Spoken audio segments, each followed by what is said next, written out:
Oke, Mas Adi, kalau melihat kehadiran dari Pak Jokowi, Pak SBY, bahkan ikut hadir di panggung besar, turut memencet tombol saat diluncurkannya Danantara, dari bahasa politiknya, komunikasi ini apa sebenarnya yang ingin disampaikan? Ya, saya kira memang sangat terlihat sekali bahwa Prabowo Subianto itu dalam membentuk badan baru ini, Badan Investasi Nasional yang disebut dengan apa namanya Danantara, ingin melibatkan semua pihak yang selama ini memang dinilai punya komitmen terhadap pembangunan kebangsaan, terutama komitmen untuk bagaimana melakukan pertumbuhan ekonomi yang secara signifikan.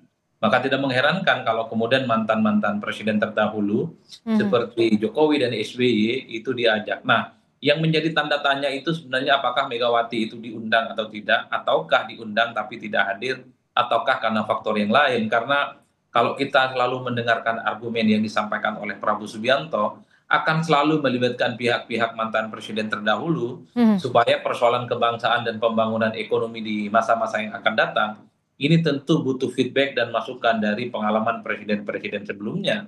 Bahkan tidak berhenti di situ, mantan wakil presiden seperti Pak Yusuf Kala dan Budiono juga akan diajak dalam konteks bagaimana ini sebagai satu komitmen Ya. bahwa persoalan pembangunan ekonomi dengan target pertumbuhan 7 sampai 8% ini tentu harus dilaksanakan secara kolektif dan kolegial. Mhm. Betul Prabowo Subianto sebagai presiden, tapi dalam banyak hal sumbangsih dan pikiran-pikiran penting dari mantan presiden, dari mantan wakil presiden juga sepertinya dibutuhkan Oke. dalam konteks bagaimana menjadikan badan investasi yang baru ini seperti Temasek yang ada di Singapura, bukan seperti lembaga-lembaga lain yang kemudian misalnya gagal seperti 1MDB yang ada di Malaysia. Mhm. Makanya Mhm. dalam pidatonya Prabowo Subianto mengatakan ini adalah lembaga baru dan tentu masih banyak yang mempertanyakan, tapi yakinlah bahwa ke depan ini akan upaya ada maksimal bahwa Mhm. persoalan pertumbuhan ekonomi akan dicapai. Karena kalau mau jujur, sebenarnya pikiran besar soal dan antara ini menurut saya